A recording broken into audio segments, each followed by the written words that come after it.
नमस्कार दोस्तों, एक बार फिर से स्वागत है आपका हमारे चैनल वार्तालाप इंडिया में। दोस्तों, आज मैं आपकी मुलाकात एक ऐसे व्यक्तित्व से करवाने जा रही हूँ जो बुधनी जैसे छोटी सिटी से निकलकर मुंबई जैसी बड़ी सिटी में अपनी एक अलग पहचान बनाई।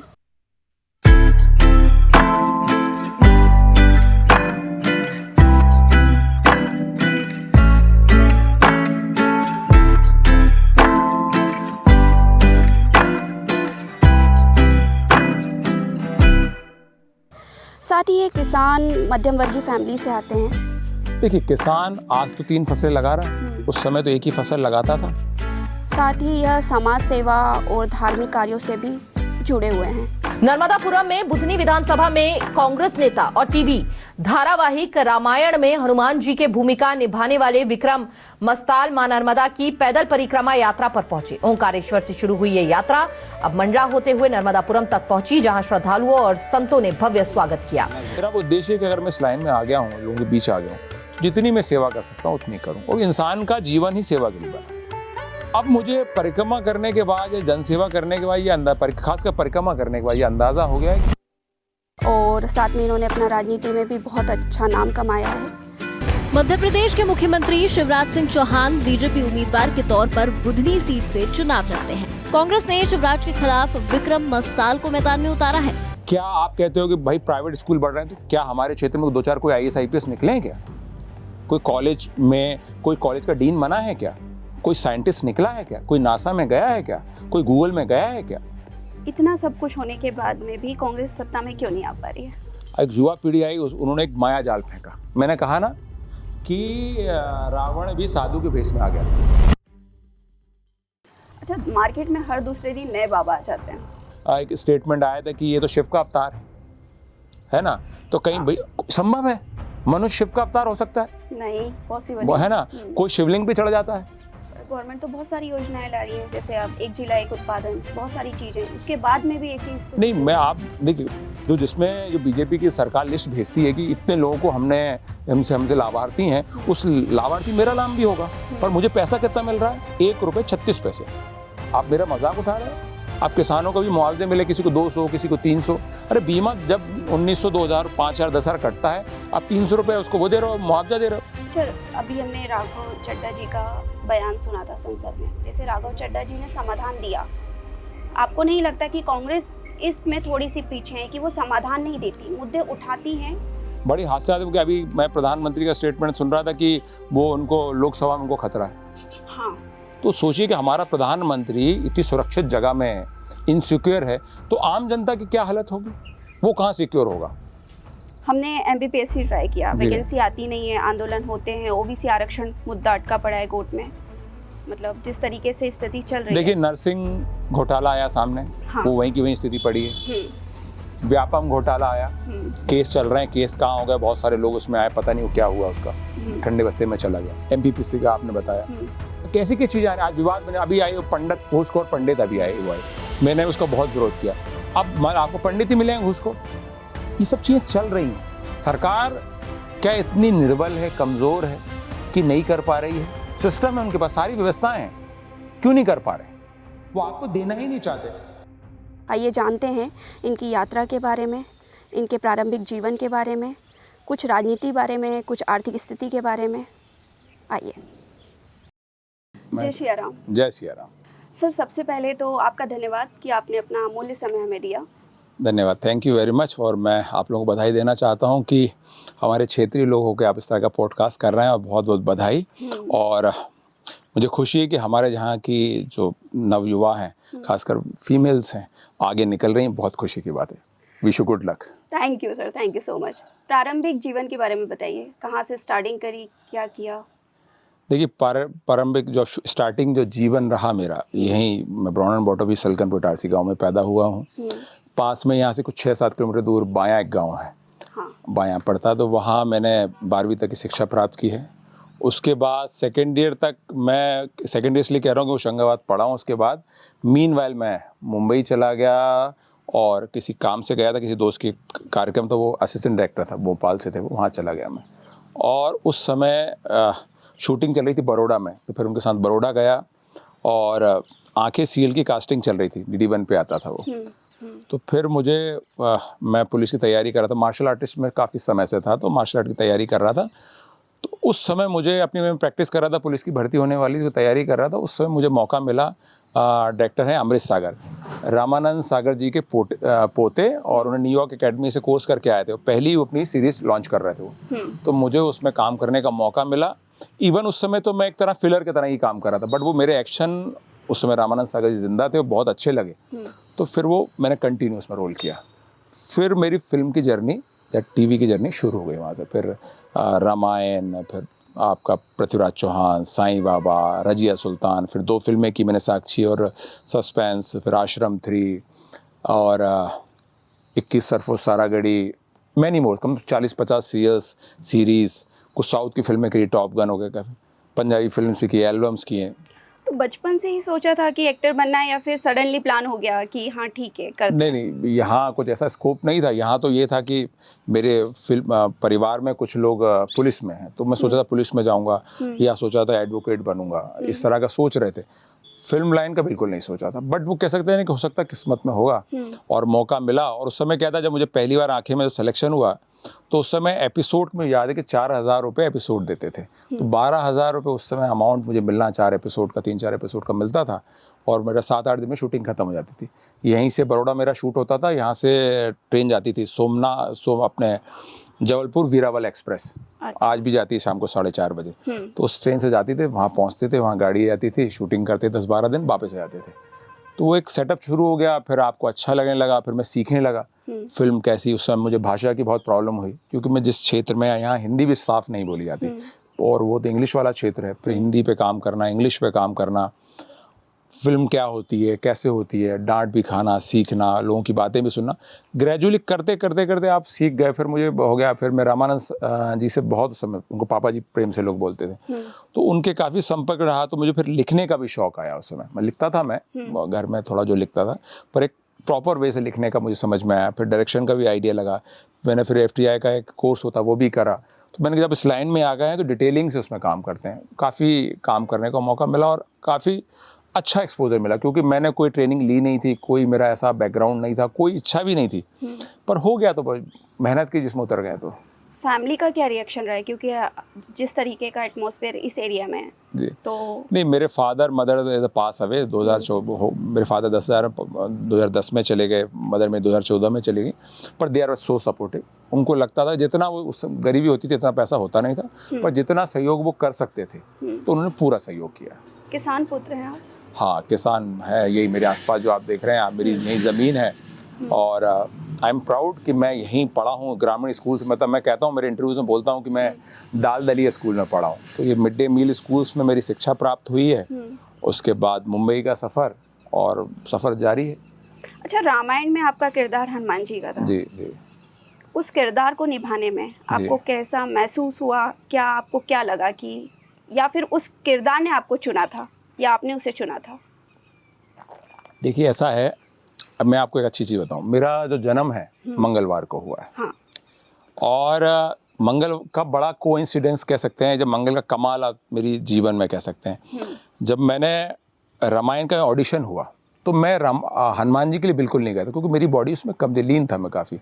तो मैं मेघनाथ के लिए मेरा ऑडिशन हो रहा था, तो मैंने कहा मेघनाथ के लिए, पर वो स्क्रिप्ट उस समय मिली नहीं। तो जो कास्टिंग डायरेक्टर था, तो शिशिर, अच्छे से नाम याद है मुझे, शिशिर ने मुझसे कहा कि यार विक्रम, ये देखो, ये स्क्रिप्ट पढ़ी, यही बोल दो, हिंदी खाली चेक कर रहे हैं, क्योंकि मुंबई में हिंदी साफ नहीं होती कलाकारों की, हिंदी चेक कर रहे हैं। अब मैं खुद ही सुंदरकांड पढ़ता था, या उस माहौल में रहा था, गाँव की जो रामलीला वगैरह, जो झांझ वगैरह हम जाते थे बजाने, तो उस एटमॉस्फेयर में था।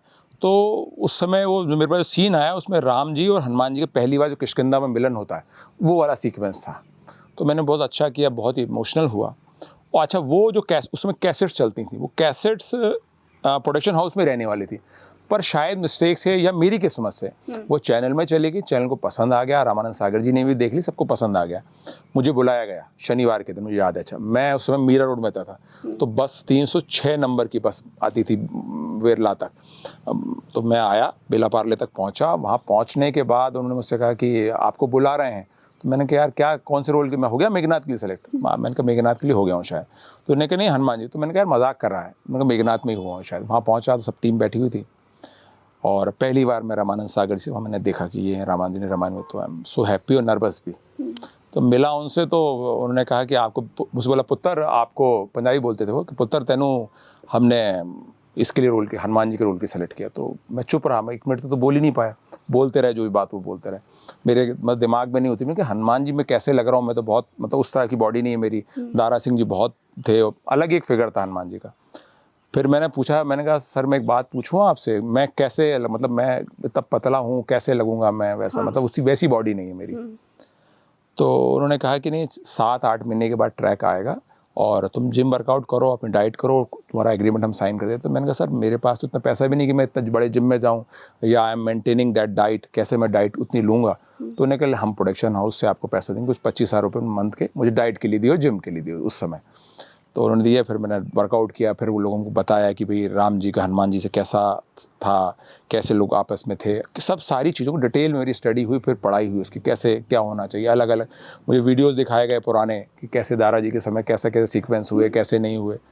तो काफ़ी स्टडीज़ के बाद फिर मेरा शूट हुआ और उसका टेलीकास्ट भी मंगलवार को हुआ। तो मंगल का बड़ा इम्पैक्ट है।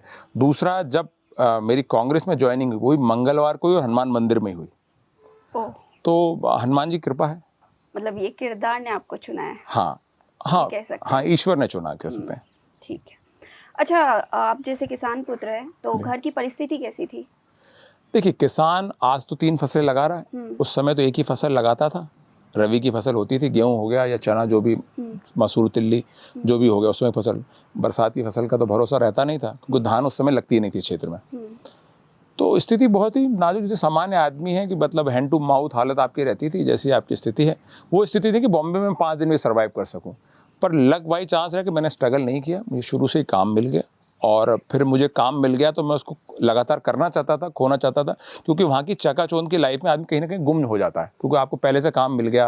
आपने गाड़ी ले ली अपने पैसे से, जो बसों में लटकते थे उनको गाड़ी ले ली अपनी मर्जी की।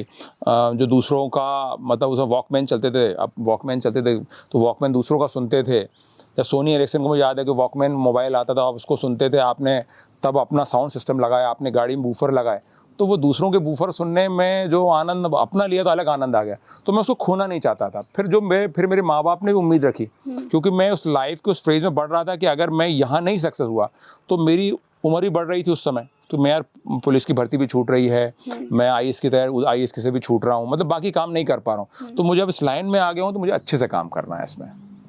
अच्छा, जब आप मुंबई गए तो प्रारंभिक समय में तो स्ट्रगल रहा ही होगा, तो उसको कैसे हैंडल किया? क्योंकि कई लोग जाते हैं और फिर वापस आ जाते हैं कि नहीं हो पा रहा है। नहीं, क्या रहा, जैसे मैं गया हूँ, सबसे बड़ी प्रॉब्लम तो इंग्लिश की आई, क्योंकि यहाँ इंग्लिश है नहीं। अब हो गई है बेहतर, पर उस समय बिल्कुल इंग्लिश नहीं थी। मतलब मुझे याद है कि मैं जब 6th में, जब हमारे यहाँ ABCD पढ़ाई जाती थी स्कूल में, मतलब 6th में, पहले जो स्कूल में थे 6th के बाद आपको ABCD सिखाई थी। तो आप समझ लीजिए इंग्लिश कब स्टार्ट हुई? गवर्नमेंट स्कूल, सरकारी स्कूल। उसके बाद मतलब यहाँ का या भोपाल का भी, भोपाल भी हम लोग जाते थे, फिर भी बॉम्बे 50 साल आ गए आपसे। मानसिकता के हिसाब से सोच वहाँ की अलग है, सिस्टम अलग है। और फिर फिल्म लाइन, बिल्कुल ग्लैमर लाइन, वहाँ चीज़ें, सारी चीज़ें बिल्कुल चमक दमक वाली हैं। तो परेशानी, मैंने कहा ना, परेशानी आई, लोग सुनना पड़ा। पर मैं रोज़ जो समस्या, मैंने एक चार्ट बनाया हुआ था, तो अपने यहाँ छोटा सा रूम था, उसमें सामने चार्ट पे लिखता था कि ये मेरे में कमी है, कल ये मुझे नहीं करनी है, ये कल मुझे ये नहीं करनी है। उस पर रोज़ काम करता था।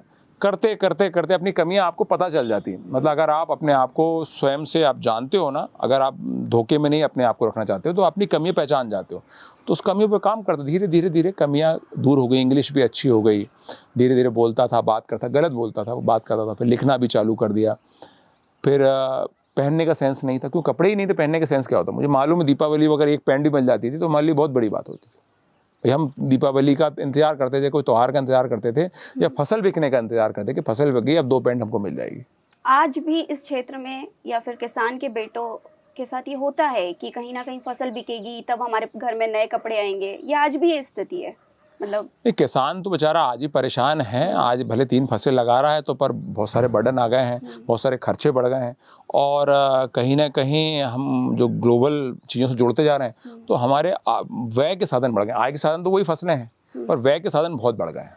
हर दिन कहीं ना कहीं किसान कैसी खेती छोड़ते जा रहा है, इसका रीज़न क्या है मेन? आपको, आपकी नज़रों में क्या है? एक किसान खेती के, जैसे पहले मान लीजिए एक परिवार में 5 लोग थे, आज उनके परिवार में शादी हुई, बढ़ते बढ़ते परिवार छोटा हो गया, वो 100 एकड़ की ज़मीन आज 50 में आ गई, 50 की 25 में, 25 की 5 में आ गई। अब 5 एकड़ में है तो पटेल साहब ही या कोई बड़े आदमी है, वो उनका जीवन है उस 5 एकड़ में सर्वाइव नहीं हो सकता, क्योंकि गांव में वो मान प्रतिष्ठा है उनकी। हाँ। वो प्रतिष्ठा है कि भाई उनके यहाँ कार्यक्रम होगा तो इतना बड़ा ही होगा, क्योंकि उनके पुराने लोगों की बात की जाती है कि साहब आप तो इस खानदान से हो या आपका ये है, तो सर्वाइविंग मोड खत्म हो गया था। अब वो उस चीज़ में घुट के जी रहा है, इसलिए किसान ही छोड़ता है, खोड़ देता है या बेच ही देता है। बेच के आज भोपाल चला जा रहा है, क्योंकि भोपाल में उसको कोई जानने वाला नहीं वहाँ पे, या कहीं दिल्ली चला जा रहा है, कहीं भी चला जा रहा है वो। तो और क्या है, अब लाभ का धंधा नहीं खेती बची। आज तक सरकारें कह रही हम लाभ का धंधा बना, पे लाभ का धंधा कहाँ दे पा रहे हैं? खाद प्रोवाइड हो नहीं रहा है, फसलों के दाम मिल नहीं रहे हैं, है ना। आपके क्षेत्र में लोगों को नौकरियां मिल नहीं रही हैं, किसानों को क्या टेक्निकल खेती करना चाहिए, कोई इंस्टीट्यूट नहीं है। गवर्नमेंट तो बहुत सारी योजनाएं ला रही है, जैसे अब एक जिला एक उत्पादन, बहुत सारी चीजें, उसके बाद में भी ऐसी स्थिति नहीं, मैं आप देखिए कागजों में, जैसे मैं अपनी बताऊं, मैं आपको एक इसी घोषणाओं पे बताऊं मैं, मुझे परसों मैसेज आया कि आपको 1 रुपये 36 पैसे का भुगतान हुआ। मैंने देखा किसका मैसेज है, एलपीजी गैस में तो सब्सिडी का है। अब मेरा नाम तो है ना उसमें, जो बीजेपी की सरकार लिस्ट भेजती है कि इतने लोगों को हमसे लाभार्थी हैं, उस लाभार्थी मेरा नाम भी होगा, पर मुझे पैसा कितना मिल रहा है? 1 रुपये 36 पैसे। तो ऐसा ही है, ये ऐसे टोनी में गुड़ लगा देते हैं, कहावत पुरानी कि टोनी में गुड़ लगा दें। अब गुड़ देखते तो रहो, खा नहीं पाओ कभी। तो 1 रुपये 36 पैसे क्यों दे रहे हो आप मेरा मजाक उठा रहे हो? आप किसानों को भी मुआवजे मिले, किसी को 200, किसी को 300। अरे बीमा जब 1900, 2000, 5000, 10,000 कटता है, आप 300 रुपये उसको वो दे रहे हो, मुआवजा दे रहे हो। बट इस पे ऑब्जेक्शन लगाने वाला कोई नहीं है ना, और लगाते भी हैं तो गवर्नमेंट सुनती नहीं है। देखिए आज स्थिति ये है कि आप बोलने जाओ, मैं कहीं पेपर में पढ़ रहा था, किसी बच्चे ने सीएम मोहन यादव जी का विरोध किया, तो विरोध करने के बाद क्या हुआ कि उसको एग्जाम नहीं देने दिए 10वीं के। भास्कर का आर्टिकल आया है, विरोध किया तो उसको एग्जाम नहीं देने दिए गए। तो आदमी आज अपनी आवाज़ उठाएगा तो आपको दमन कर दिया जा रहा है। मीडिया की कितनी भूमिका है इस सब में, क्योंकि गोदी मीडिया नाम दिया जाता है? देखिए ये तो मीडिया के लिए खुद ही आपने जो क्वेश्चन मुझसे किया है, खुद ही प्रश्नवाचक है। जब गोदी मीडिया कह दे रहे हो तो आप बहुत मीडिया को एक बहुत हिंदुस्तान का और वर्ल्ड में मीडिया को बड़े मान से माना जाता है कि यार बहुत इज्जतदार है।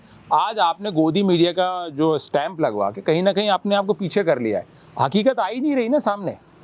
क्या आप मानते हैं आज हमारे बुधनी क्षेत्र में या कहीं भी, मैं नर्मदा परिक्रमा में गया पूरे क्षेत्र में, हर कोने कोने में दारू बिक रही है। नर्मदा किनारे लोग नर्मदा किनारे, मां नर्मदा किनारे दारू पी रहे हैं। और क्या स्टेटमेंट आते थे शिवराज जी के, क्या स्टेटमेंट मोहन यादव जी के आते हैं कि भाई कोई भी धार्मिक स्थल होगा, कोई भी हमारी पवित्र नदियाँ, उनके आसपास ये काम नहीं होंगे। हाँ। और पर हो रहा है। कोई बीजेपी का नेता, कोई शिवराज जी, उनके बेटे मोहन यादव मां नर्मदा को जल में लेके ये कह दें कि नहीं बिक रही, मैं तो यही बात मान लूँ उनकी, कह दें ठोस है। कोई बीजेपी का नेता बोल दे कि नहीं, मैं हाथ में जल कसम खाता हूँ कि नर्मदा किनारे जल दारू नहीं बिक रही है, शराब नहीं बिक रही है, कि इलीगल माइनिंग नहीं हो रही है। बट आपको ऐसा नहीं लगता है कि केवल गवर्नमेंट इसके लिए रिस्पॉन्सिबल नहीं है, लोग भी है? ये लोग तो हैं, पर क्या है एक सिस्टम, जब आपको पावर में लाया, आपको जनता क्यों चुना कि भाई एक सिस्टम बनाया है। आप एक तरफ लाडली बहना की बात करते हैं, नारी सम्मान की बात करते हैं, नारी सशक्तिकरण की बात करते हैं, उनकी मजबूती की बात करते हैं। जब इस तरह का माहौल होगा, दूषित माहौल होगा, तो कैसे नारी मजबूत होगी? अच्छा, लाडली बहना योजना पे आते हैं जी, आपकी नज़रों में कितना सही है? देखिए नारियों महिलाओं को मजबूत करना अच्छी बात है। मुझे लगता है कि उनको कोई कंक्रीट काम देना चाहिए, उससे उनकी मजबूती नहीं आ रही। कोई ट्रेनिंग प्रोग्राम चाहिए, आप मजबूत करो, कोई ऐसा करो कि वो सरकार पर डिपेंड नहीं रहे। मतलब आपने ऐसी डिपेंडेंसी रखी है कि भाई आपने अगर हमको वोट नहीं दिया तो आपकी योजना खत्म। वो स्वावलंबी नहीं हो रही है, अपने पैरों पे खड़ी नहीं हो रही है उस चीज़ से। आत्मनिर्भर तो हो नहीं रही है, बिल्कुल नहीं हो रही है, डिपेंड हो रही है। आपने मतलब आपने ऐसा ब्लैकमेल का पत्ता फेंक दिया कि आप हमको दोगे तब होगा काम। आपने क्यों नहीं दी महिलाओं को नौकरियां, क्यों नहीं मिल रही हैं, क्यों नहीं आगे आ रही हैं? कितनी महिलाओं को नौकरी, मैं बुधनी विधानसभा से कह सकता हूँ कि पिछले 18-20 साल से शिवराज जी यहीं पे हैं, पूरे मुख्यमंत्री भी रहे हैं, कृषि मंत्री रहे। आप बताइए यहाँ अगर किसी 100 लोगों की नौकरी सरकारी लगी हो तो 100 आदमी नहीं मिलेंगे आपको पूरे इसमें, और महिलाओं की तो बात ही नहीं। पर वो तो बोलते हैं कि हमने दिया है। कहाँ हैं वो लोग? अच्छा, बेरोजगारी पे आते हैं जी। हर गली में, हर जगह, जैसे कि मैं भी यूथ हूँ, हमने MBPSC ट्राई किया, वैकेंसी आती नहीं है, आंदोलन होते हैं, OBC आरक्षण मुद्दा अटका पड़ा है कोर्ट में। क्या होगा ये सब का, मतलब जिस तरीके से स्थिति चल रही है? देखिए नर्सिंग घोटाला आया सामने, हाँ। वो वहीं की वहीं स्थिति पड़ी है। व्यापम घोटाला आया, केस चल रहे हैं, केस कहाँ हो गया, बहुत सारे लोग उसमें आए, पता नहीं वो क्या हुआ उसका, ठंडे बस्ते में चला गया। MPPC का आपने बताया, ये सब चीज़ें चल रही हैं। सरकार क्या इतनी निर्बल है, कमज़ोर है कि नहीं कर पा रही है? सिस्टम है उनके पास, सारी व्यवस्थाएं हैं, क्यों नहीं कर पा रहे? वो आपको देना ही नहीं चाहते। आज आपने स्कूलों के नाम बदलना चालू किए, पहले CM राइस आया, हाँ। अब संदीपनी हो गया, है ना। आपने भगवान कृष्ण जी, हाँ है, संदीपनी कर दिया आपने। यहाँ पे भगवान कृष्ण ने पढ़ाई करी उज्जैन में, वहाँ का आपने नाम रखा, अच्छी बात आपने, संदीपनी बहुत अच्छा काम किया आपने, धर्म के ऊपर नाम रखा। तो क्या धर्म के ऊपर वो कर्म हो रहा है कि आज आपने इतने सारे स्कूल बंद कर दिए, बंद हो गए हैं? क्या आप कहते हो कि भाई प्राइवेट स्कूल बढ़ रहे हैं, तो क्या हमारे क्षेत्र में 2-4 कोई IAS IPS निकले हैं क्या? कोई कॉलेज में, कोई कॉलेज का डीन बना है क्या? कोई साइंटिस्ट निकला है क्या? कोई नासा में गया है क्या? कोई गूगल में गया है क्या? कोई बड़ा ऐसा साइंटिस्ट बना है क्या? कोई स्पोर्ट्समैन निकला है क्या? अभी मैं देख रहे हैं खेल खिला रहे हैं वो लोग, क्रिकेट, टेनिस बहुत चल रहा है। आप बताइए, वो कहते हैं कि वो हम इनको आगे फ्यूचर बनाएंगे। अब टेनिस बोलते कैसे फ्यूचर बनेगा? वो रणजी खेल पाएगा क्या? IPL खेल पाएगा? 20 साल में आप 5 लोगों को ऐसा नहीं कर पाए कि 5 आदमी, एक आदमी निकाल देते। एक स्पोर्ट्समैन नहीं निकला आपके यहाँ से, कोई IAS IPS निकालो, आपने माहौल ही नहीं दिया ना वैसा। कोई लड़की एक निकल जाती है, कोई हमारी बहन, कोई ऐसी लड़की निकल जाती कि यार ये इसने काम किया है। अब बेचारे अपने दम से कोई निकल रहा, बात ठीक है। हमारे यहाँ माँ नर्मदा जैसी नदी, कोई स्विमर नहीं निकला, कोई आपका नाविक नहीं निकला, पहाड़ है विंध्याचल जैसा, कोई माउंटेन ट्रेनिंग वाला निकला। वो हमारी एक बहन ही है इछावर से, परमार, मेघा परमार, वो निकली खाली, वो अपने दम से निकली। एक आद्या तिवारी है, हाँ, वो निकली अपने, वो अब कर रही। मैं मुझे सेल्फ मेहनत है। आप गवर्नमेंट की तरफ से क्या सही होगा आपको? गौ माता की बात करते हैं, गली गली में गौ माताएं घूम रही हैं, एक्सीडेंट हो रहे हैं, एक्सीडेंट। अच्छा, उसमें क्या है कि गौ माता भी छत विक्षित हो रही हैं और कई परिवारों के दीपक बुझ जा रहे हैं इसमें। भाई एक्सीडेंट हो रहा है तो लोगों को एक्सीडेंट होते हैं, सड़कों पे हो रहे हैं। अब दारू बिक रही है, वो मतलब आप कहो कौन सी चीज ठीक हो रही है? मुझे समझ में नहीं आ रहा क्या ठीक कर रहे हैं ये लोग। अच्छा, आपका एक लेख पढ़ा था हमने, धर्म और सत्ता का संबंध। देखिए, एक्चुअली कॉम्बिनेशन ही गलत है। ये जो मतलब संबंध है, ये तो संबंध कैसे बीजेपी ने बना लिया संबंध कि अगर हमको सत्ता में रहना, हम धर्म की बात करेंगे। अब धर्म को कोई बना नहीं सकता। पार्टी कांग्रेस हो, बीजेपी, कोई पार्टी हो, 100, 125, 150 साल से है। धर्म तो हमारा 8000 साल पुराना है, कोई तुलना ही नहीं है। अभी इन्होंने नारा दिया था कि हम जो राम को लाए हैं हम उनको लाएंगे। आप कितनी बड़ी बात है। और मैं जिसने वो पोस्टर बनाया उसको मैं पैर छूना चाहूंगा ऐसे महान आदमी के कि वो मोदी जी राम जी को लेके आ रहे हैं। क्या सक्षम राम को लाना? राम त्याग की मूर्ति है। राम के बारे में, भगवान राम के बारे में, माता सीता के बारे में सोचना ही गलत है।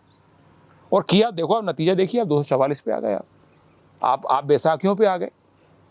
धर्म को इन्वॉल्व करना, आप माँ नर्मदा के साथ जो लोग छल कर रहे हैं, तो क्या माँ नर्मदा आपको लगता है वो माँ है, जगदम्बा है, आप उसके साथ कर रहे हैं, आपको वो छोड़ देगी क्या?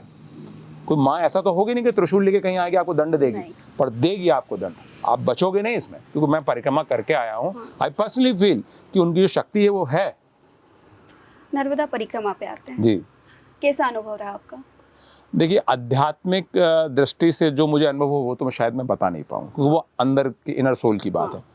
सामाजिक दृष्टि से मैं ये कह सकता हूँ कि मुझे अलग अलग तरह के संप्रदाय, अलग तरह की जाति और मध्य भारत में रियल हिंदुस्तान क्या है हमारा, वो देखने को मौका मिला।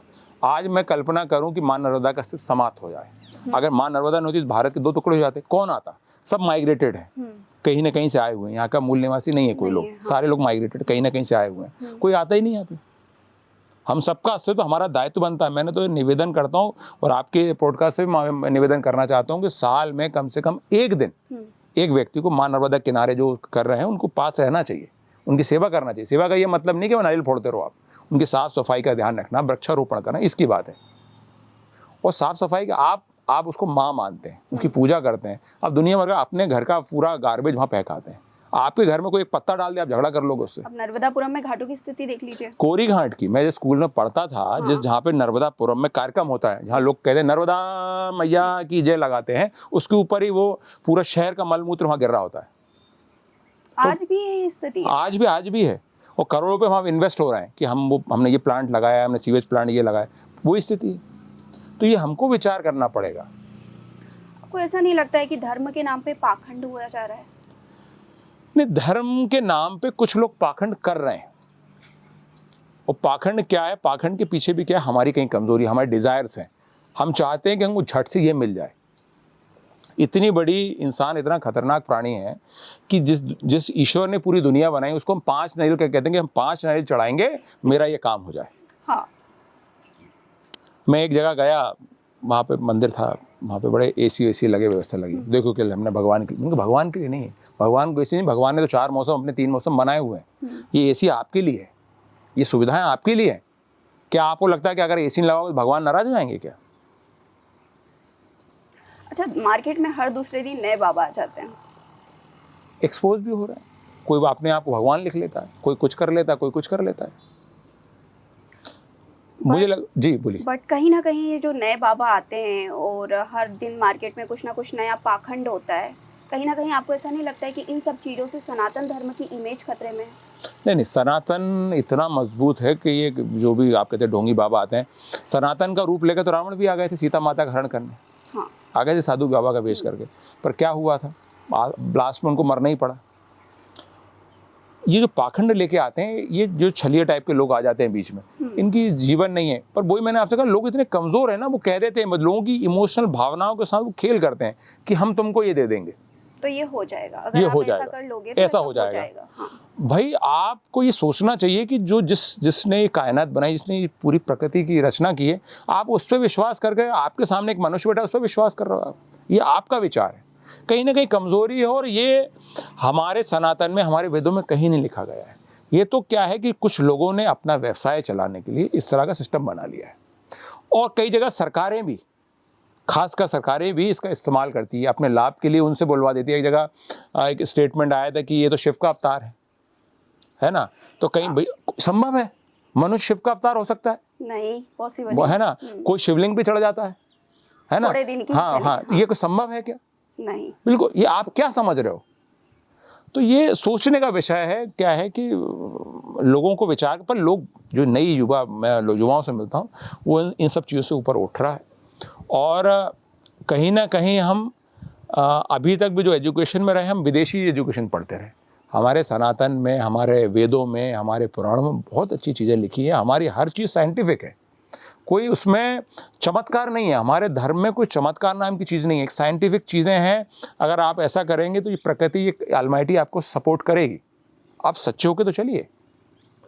अच्छा, एक और चीज़ सामने आती है कि अगर धर्म का हम आड़ा लेते हैं और उसी धर्म के आड़े में हम लोग बहुत सारे करप्शन करते हैं, हम नेताओं के नाम भी सामने आते हैं, बहुत सारे बाबाओं की आड़ में आते हैं उनके नाम सामने, लेकिन फिर भी बड़े बड़े नेता उन्हें छुपाने में लग जाते हैं। ये राजनीति की विफलता है या फिर हमारे सिस्टम की विफलता है? आपको क्या लगता है? ये खुद की कमज़ोरी है, ये खुद की उन नेताओं की कमज़ोरी है कि जिनको सहारा लेना पड़ता है, क्योंकि वो जनता की सेवा नहीं कर रहे हैं, वो चमत्कार दिखा रहे हैं। देखिए, मैं फिल्मों में से आता हूँ। पुष्पा फिल्म आई, अल्लू अर्जुन ने कहा मैं झुकेगा नहीं, और इतनी लकड़ी फेंकी, और उस चमत्कार को देखकर हमने 300 रुपये की टिकट देखकर भी हमने उस फिल्म को देखा, और हमको उसको रियल मान लो, खुश होकर आते हैं बिल्कुल जोश से। तो ऐसे ही ये प्रोपोगंडा नेताओं ने पकड़ लिया है, लोगों को चमत्कार दिखाना चालू कर दिया है। आपने तो इतना अच्छा किरदार निभाया है हनुमान जी का जी, तो उससे तो बहुत सारे लोगों को बहुत कुछ सीखने को मिला। आपको पर्सनली क्या सीखने को मिला उस किरदार से? हनुमान जी का मेन, आप अब देखो ना, पूरे चरित्र में उनका काम है सेवा करना। आप जिस भी काम में हो, आप उसको पूरी शिद्दत के साथ करना। उन्होंने अगर सीता माता का पता लगाना आता हो तो उन्हें शिद्दत से वो काम किया, करके आए। उन्हें भगवान राम ने कहा था कि भैया ठीक है, भगवान राम की वो भार्या हैं, पत्नी हैं, तो उन्होंने उनका पता करना। जो भी काम किया पूर्ण रूप से किया। आप हाफ हार्टेड जो भी काम करोगे, आप कभी सफल नहीं होगे। और आज मैं राजनीति में आ गया हूँ, जनसेवा की उसमें आ गया हूँ, तो मेरा जो, मैं अपनी एक चमक धमक वाली 20 साल की दुनिया यहाँ छोड़ के आया हूँ, तो मेरा वो उद्देश्य है कि अगर मैं इस लाइन में आ गया हूँ, लोगों के बीच आ गया हूँ, तो जितनी मैं सेवा कर सकता हूँ उतनी करूँ। और इंसान का जीवन ही सेवा के लिए बना है। कभी पछतावा होता है कि इतनी लेमलाइट वाली दुनिया छोड़ के एक साधारण लाइफ में आना? नहीं, मैं अभी परिक्रमाओं में था, तो मुझे अपने पूरा जीवन एक रील की तरह चल रहा था कि मैं कैसे मेरे माँ बाप मुझसे छोड़ के चले गए, मैं कैसे मुंबई पहुँच गया, कैसे मैं 7 स्टार जीवन में, शाम हो रही थी तो कहीं मैं, किसी बाबा जी ने काढ़ा दिया तो मैं काढ़ा पी रहा था, काली चाय पी रहा था। वहीं मुझे ध्यान आ रहा कि यार मैं इस समय तो बॉम्बे में बैठा होता, ब्लैक कॉफ़ी पी रहा होता, स्टारबक्स की या कहीं की कॉफ़ी पी रहा होता, एक अलग जीवन था। अब मुझे परिक्रमा करने के बाद या जनसेवा करने के बाद ये खासकर परिक्रमा करने के बाद ये अंदाज़ा हो गया है कि जीवन में बैलेंस क्या है। संतुलन क्या है। मुझे यहाँ लग रहा था कि यार 2 जोड़ी कपड़े हैं मेरे पास, एक दंड है, कमंडल है, इसमें मेरा जीवन चल रहा है, कोई समस्या नहीं हो रही थी मुझे। तो कई बार क्या होता है कि आप आडंबर का सहारा ले लेते हैं, वो जीवन का भी अंदाज़ा नहीं होता, तो मुझे ऐसा नहीं लगता कि यार मैंने वो जीवन क्या होगा। तो ये बहुत मैं खुशनसीब मानूंगा मैं कि मैंने दोनों जीवन देखने को मिला। भाई आप आज क्षेत्र दुनिया में मान लीजिए फिल्म लाइन एक बहुत बड़ी युवाओं के लिए बड़ी लाइन है, उसके बाद ये आपकी पॉलिटिक्स लाइन जाती बहुत बड़ी होती है, फिर तीसरी है धर्म, हमारा समाज सेवा लाइन। मैं खुशनसीब हूँ कि मुझे इस जीवन में तीनों को देखने का और समझने का अवसर प्राप्त हुआ। पॉलिटिक्स में आना एकाएक ऐसा क्यों, और कांग्रेस ज्वाइन करना? कांग्रेस की ऐसी कौन सी पॉलिसी है जो आपको इतनी? नहीं, मैं व्यक्तिगत रूप से राजीव गांधी जी को बहुत पसंद करता हूँ, क्योंकि राजीव गांधी जी को इसलिए पसंद करता हूँ कि देखिए रामायण सीरियल हो, रामायण सीरियल को राजीव गांधी चलाए। एक बीजेपी एक बहुत बड़ा भ्रम चलाती है कि कांग्रेस राम विरोधी है। अगर बताइए उस समय कांग्रेस की सरकार थी, रामायण आई, सरकारी चैनल पर DD1 पर टेलीकास्ट हुई और घर घर तक पहुंची। अगर क्या सच में कांग्रेस अगर राम विरोधी होती या राम जी की विरोधी होती तो क्या घर घर तक रामायण पहुंचाती? नहीं। कैसे घर घर तक पहुंचती? कैसे श्री कृष्ण आता घर घर तक पहुंचता? कैसे महाभारत घर घर तक पहुंचती? आज टीवी पे क्या चल रहा है? ऑनलाइन सट्टा, किस तरह की वेबसाइट। बीजेपी अगर सनातनवादी है तो बीजेपी के शासनकाल में ही आ रही है ना, बंद कर दें उनको। क्या OTTs पे आपका कंट्रोल नहीं है? क्या बाकी चीज़ों पे आपका कंट्रोल नहीं है? क्या कैसी क्या चीज़ें आ रही हैं? आज विवाद बने, अभी आई पंडित वो आई है चुगल कौन सा घूसखोर पंडित अभी आए वो आए, मैंने उसका बहुत विरोध किया। अब आपको पंडित ही मिले हैं घूसखोर, तो ये कैसे हो रहा है? अच्छा, इंस्टाग्राम खोल लो, फेसबुक खोल लो, ट्रेंड चलता है, कभी ब्राह्मण, कभी जाति, अनुसूचित जाति, देखिए क्या बीजेपी ने UGC के माध्यम से, अलग अलग माध्यम से लोगों में जाति पात को बढ़ावा दिया है। हम जब पढ़ते थे स्कूल में तो एक सेक्शन होता था जिसमें जात पात को बड़ा बुरा माना जाता था। जात पात का आज UGC लाकर, इस तरह के सब्जेक्ट लाकर आप लोगों में दीवारें खड़ी कर रहे हैं, आप खाइयाँ बना रहे हैं, आप उसको अलग अलग करें। मतलब ये अंग्रेजों वाला पैटर्न हो गया, फूट डालो शासन करो, आप तोड़ो। आप एकता की बात नहीं कर रहे हैं, जाति पाति को हम एक अभिशाप बांधे हुए अभिशाप को बड़ा कर रहे हैं। गवर्नमेंट के होते ही फिल्में आ रही हैं, गवर्नमेंट के होते ही ऐसे प्रोजेक्ट आ रहे हैं, ये क्यों आ रहे हैं, क्यों होने दे रहे हैं? बड़ी हादसा है कि अभी मैं प्रधानमंत्री का स्टेटमेंट सुन रहा था कि वो उनको लोकसभा में उनको खतरा है। हाँ। तो सोचिए कि हमारा प्रधानमंत्री इतनी सुरक्षित जगह में इनसिक्योर है, तो आम जनता की क्या हालत होगी? वो कहाँ सिक्योर होगा? अच्छा, अभी हमने राघव चड्ढा जी का बयान सुना था संसद में, उन्होंने बहुत सारे मुद्दे उठाए थे। एक एयरपोर्ट वाला भी उठाया था कि खाना सस्ता, हाँ, समोसे और पानी की बढ़। देखिए जी, मेरा क्वेश्चन ये है कि विपक्ष जो है वो केवल मुद्दे उठाते हैं, समाधान नहीं देते। जैसे राघव चड्ढा जी ने समाधान दिया, आपको नहीं लगता कि कांग्रेस इसमें थोड़ी सी पीछे है कि वो समाधान नहीं देती, मुद्दे उठाती हैं पर समाधान नहीं देती? कांग्रेस ने तो डिलीवर किया है। भाखड़ा नंगल की बात हो, एम्स की बात हो, आपकी एटॉमिक पावर बनाने की बात हो, आपको कंप्यूटर साइंस की बात हो, मतलब हर चीज़, कंप्यूटर क्रांति, हर विषय में काम किया है। अब मुद्दे जैसे अब नरबड़े साहब की फाइल की बात आ रही, भाई उस पुस्तक से क्या विरोध है आपको? आपको क्या समस्या है? किसानों की बात है, उस पर क्या है? वो एक ईस्टर्न कौन सी फाइल चल रही है, उस पर क्या विरोध है? भाई जब चीज़ें आ रही हैं तो बोला जा रहा है उस बात पे, आप विरोध क्यों कर रहे हो? आप राहुल गांधी को बोलने नहीं दे रहे हो। मैं ये बोल रही हूँ कि जैसे राघव चड्ढा जी अपनी सोल्यूशन, उन्होंने समोसे और बॉटल के दे, देखिए मैं एक तो पहली बात तो राघव जी ने अच्छी बात करी, मैं I am appreciate for him, पर बात ये है कि कितने लोग प्लेन में जाते हैं, वो क्या जन मुद्दा नहीं है। मीडिया के लिए एक बज़ मुद्दा हो सकता है, पर एक जन मुद्दा नहीं है कि भाई अगर एयरपोर्ट में कितने लोग जाते हैं इस देश के, कितने लोगों को समोसा, जो एयरपोर्ट पे जाता है वो 100 रुपए का समोसा भी खा लेगा, उसको समस्या नहीं आएगी, बॉटल भी ले लेगा। बात ये नहीं है, बात ये है कि वो समाधान हर चीज को लेकर बताते हैं, बट कांग्रेस का कहीं ना कहीं ये लूप होता है कि वो कांग्रेस तो देख, ये आप पार्टी तो अभी बनी है, कांग्रेस तो डिलीवर कर चुकी है ना, वो काम कर चुकी है, तो वो समाधान का उसका तो है ही। आज भारतीय जनता पार्टी कांग्रेस की बनी संपत्तियों को तो बेच के काम चला रहे हैं, सारे प्राइवेटिज्म कर दिए हैं, सारी व्यवस्था हटा दी है आपने, तो वो तो कर चुकी हैं, उनका तो एक्सपीरियंस है, इतने प्रधानमंत्री दे चुकी हैं। और कितनी गर्व की बात है कि वो तो एक आयरन लेडी दे चुकी हैं, इंदिरा गांधी से मजबूत, जिन्होंने पाकिस्तान को 2 टुकड़े कर दिए, ये तो देश की स्वतंत्रता और आज़ादी की बात ही करते हैं, हम ये करेंगे वो करेंगे, हमने सर्जिकल स्ट्राइक कर दिया। वहाँ तो भाई 1 लाख सैनिकों ने सरेंडर कर दिया था, इतनी बड़ी बात हो गई थी। इतना सब कुछ होने के बाद में भी कांग्रेस सत्ता में क्यों नहीं आ पा रही है? देखिए, एक वक्त होता है, एक वक्त होता है जब आपको लगने लगता है कि चीज़ें, एक युवा पीढ़ी आई, उन्होंने एक माया जाल फेंका। मैंने कहा ना कि रावण भी साधु के भेष में आ गया था, और उसमें माँ सीता जैसी जानकी, जगदम्बा, उनके भ्रम में आ गई थी। तो वैसी ही जनता भी हमारी बड़ी भोली भाली है, ये भी इनके ये मायावी चाल में फंस चुकी है। बहुत जल्दी कलाई खुलेगी, बहुत जल्दी कलाई खुलेगी। और क्योंकि आज युवा हो, बेरोजगारी की बात हो, किसानों की बात हो, ट्राइबल्स की बात हो, विदेश नीतियों की बात हो, आज बाहर मेरा भाई कज़न ब्रदर बाहर पढ़ता है, पर विदेश की योजनाएं ऐसी हो गई हैं कि अब वो बाहर पढ़ नहीं पा रहे हैं। आज आपको विदेशों में आपको सम्मान थोड़ी बचा आपका, वो आप खुद का लगवा दो कि मोदी जिंदाबाद और फला है। आज ट्रंप ने क्या किया है, कभी बढ़ा देता है टैरिफ, कभी घटा देता है टैरिफ। आपकी काय की नीति है? आज रशिया के साथ आपके आज तक बहुत संबंध थे, और रशिया आपसे नाराज हो रहा है। जब जब इस देश पे संकट आया, रशिया आपके साथ खड़ा रहा। आप रशिया से दूरी बना रहे हो आप।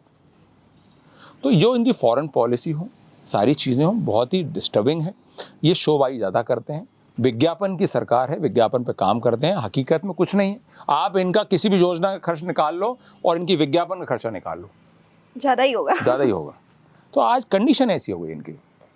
तो मैं तो ये कहना चाहता हूँ युवाओं से कि अब आपको सोचना चाहिए, आपको समझना चाहिए। आज विषय ये है कि आज अपन चाइना की बात करें, चाइना डोकलाम में आ रहा है, कहीं आ रहा है, या वर्ल्ड में ये हो रहा है। यहाँ तो लोग आदमी ये समस्या है कि मेरी ज़मीन कहाँ है, मुझे खाना कब मिलेगा, मेरी फसल कब मिलेगी, मेरा खाद कब, उस समस्या से परेशान है। और आप क्या बात कर देते हो कि वो फला देश में फला घटना हो गई, मीडिया ये दिखा देता। अब मीडिया क्या दिखा देता है, कभी कभी हंसी भी आती मुझे, कि पाकिस्तान में पानी आ गया है, पाकिस्तान में आलू टमाटर महंगे हो गए। अरे भैया, कुछ भी हो गया, पाकिस्तान दुश्मन देश है, उसमें कुछ भी हो गया। हमारे देश के टमाटर आलू की बात करो ना, पाकिस्तान के क्या टमाटर आलू की बात करते हैं आप। तो क्या है कि आज मीडिया में आप शाम को आप डिबेट चलती हैं, हाँ। फला द्वंद्व और फला, आप उनकी उसको म्यूट करके, मैं तो फिल्म लाइन से हूँ, तो म्यूट करके म्यूजिक लगा दो आप कोई भी, तो बड़ा अच्छा लगेगा, तो सुनने में मजा आएगा आपको। पूंजीपतियों का सपोर्ट करती है भाजपा सरकार? करती है ना, बिल्कुल करती है। आज आप स्मार्ट मीटर आ रहे हैं हमारे क्षेत्र में, लग रहा है आपका ही लेख है। हाँ बिल्कुल, हाँ। मैं स्मार्ट मीटर को लेकर कह रहा हूँ, हाँ। स्मार्ट मीटर आ रहे हैं। अब हमारे यहाँ हर 4 महीने फसलें आती हैं, हर महीने कैसे भुगतान करेगा। और पहले शिवराज जी 18-20 साल तक कहते रहे, चिंता मत करो, मामा बैठा हुआ है, या तो बिल ही नहीं आएंगे, और बिल आएंगे सरकार भरेगी। अब कहाँ गए मामा? के लिए मैं मुख्यमंत्री नहीं हूँ, कृषि मंत्री तो हो, विधायक तो हो इस क्षेत्र के, हैं विधायक हो, सांसद हो, आपके विधायक है, आपके लोग हैं, कि इतने कमजोर हो गए, आप इतने निर्बल हो गए कि आप उनके बिल नहीं भर पा रहे, आप क्यों नहीं बोलते हो? यहाँ बहरोंदा नसोर ने नाम बदल दिया है, वहाँ एक महिला की नसबंदी के समय, एक आदिवासी महिला है, बहन है हमारी, उसकी चली गई हमको छोड़कर। आप क्रिकेट खिलाते रहे, आप वहाँ नहीं पहुँचे, तब लाडली बहना आपको नजर नहीं आई। तो क्या है, एक जैसे शिवराज जी का क्षेत्र है, ये 20 साल से मुख्यमंत्री रहे, सांसद रहे, अब फिर कृषि मंत्री रहे। क्या 20 साल का मुख्यमंत्री का क्षेत्र ऐसा होता है? एक बार आप छिंदवाड़ा जाके देखिए, आप शिवराज जी खुद खड़े हो जाएं, वो तो ठीक है, खड़े होकर बोल दें किसी वहाँ हनुमान जी के मंदिर पे, या कहीं हाथ रख के बोल दें कि नहीं छिंदवाड़ा ज़्यादा बुधनी में काम हुआ, नहीं बोल सकते। आप बुधनी से ही हैं, शिवराज जी भी वहीं से चुनाव लड़े जी। आप बताइए कि क्या कमियां रह गई उनमें? अरे एक कमी हो तो बताओ भाई। आपने नर्मदा नदी को छल्ली कर दिया, दारू गली गली में बिक रही है, गांजा गली गली में बिक रहा है, 20 साल में हम बच्चों को रोजगार मिला नहीं है, कोई स्पोर्ट्समैन बना नहीं है, कोई इंजीनियरिंग कॉलेज आया नहीं, मेडिकल कॉलेज आया तो आप होशंगाबाद के पास ले गए। भाई इधर का आदमी क्या करेगा, क्या करेगा आपका मेडिकल कॉलेज? एक और मुद्दा नहीं बताया आपने, रेत खनन। रेत, हाँ, इलीगल माइनिंग, मैंने बोला वो इलीगल माइनिंग को, इलीगल माइनिंग हो, गौ माता हो। अब गौ माता रोड पे नहीं है, मंदिरों में चोरी हो जा रही है आपके, कोई इस पर जांच नहीं हो रही। क्या कर रहे हो आप? रोज आपका करप्शन बहुत चरम पे है, लाखों हजारों एकड़ जमीन यहाँ प्राइवेट लोगों के नाम हो जा रही, किसानों को पता नहीं चल रहा है। यहीं रेंटी में स्कैम हो गया था बहुत बड़ा, वो प्राइवेट लोगों के नाम हो गई जमीन, पता ही नहीं लोगों, किसान परेशान, आज सुप्रीम कोर्ट भाग रहा है किसान। तो अब कर क्या रहा है? मामा जिंदा है, मामा कभी ट्राइबल्स के बीच में डांस कर लेता है। किस ट्राइबल को? वो तीरंदाज हैं सारे, तीर लोग तीर चला, तीर के साथ तो मार। एक भी तीरंदाज निकला है क्या? खूब आपने खूब तीर ले जाके आपके ड्राइंग रूम की शोभा बढ़ाई आपने, एक आध तो तीरंदाज निकाला आपने। आपके बच्चे तो फॉरेन पढ़ रहे हैं, आप 6 जगह शादियां कर रहे हो, आपके बच्चों की शादी खूब करिए, पर लोगों को यहाँ क्या सुविधा है? आपके भांजे यहाँ मर रहे हैं, कोई ध्यान दे रहा है उनको? कल न्यूज़ देखी मैंने, और कल राघव चड्ढा जी ने ही बोला था कि पहले चुनाव से पहले जनता जो है वो नेता जो है वो जनता के पीछे होते हैं और चुनाव के बाद जनता नेता के पीछे होती है। ये बहुत ही दुर्भाग्यपूर्ण बात है। और ये सही भी है, मुझे लगा है पर्सनली कि हाँ ये सही है। नहीं, बिल्कुल सही है, बिल्कुल ऐसा ही रहता है कि आदत लगातार लोगों की यही मतलब लोगों की भी हो गई है। क्या है, बीजेपी ने लगा लिया कि जब वो आपसे लालच देके आपसे वोट ले लेगी, लालची हो गए एक तरह के, हम आपको ये योजना देंगे, लालच देके आप बोले तो फिर आपके काम नहीं करेगी, क्योंकि आपकी वोट तो उन्हें खरीद ली है। जो बिहार में किया कि भाई 10,000 आपको डाल दिए, तो फिर आपके काम कैसे करेगी वो?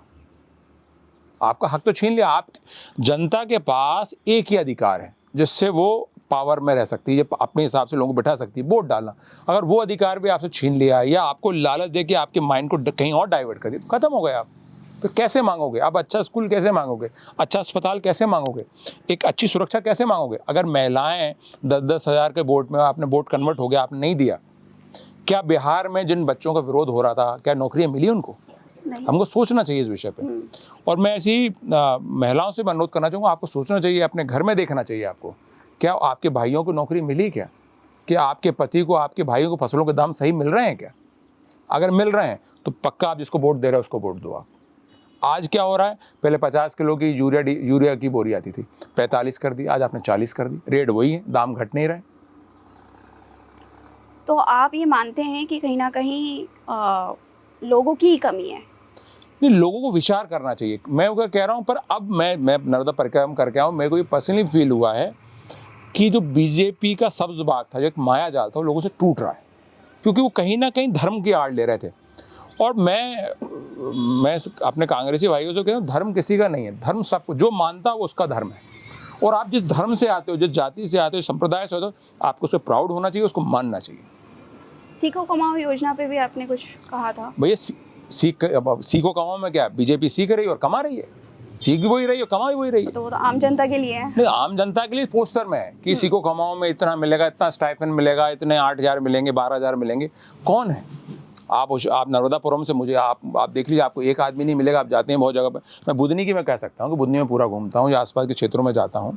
मैं यूथ कांग्रेस का को इंचार्ज हूँ पूरे प्रदेश का। मुझे तो कोई नहीं मिला कि सीखो कमाओ हमको पैसा मिले। वो कंपनियाँ ही नहीं है। जिन कंपनियों को बुलाएगा कि इन कंपनी में आपको काम मिलेगा या लेटर जारी है, वो कंपनी है कहाँ? इतने साल से इन्वेस्टर मीट हो रहा है। हाँ।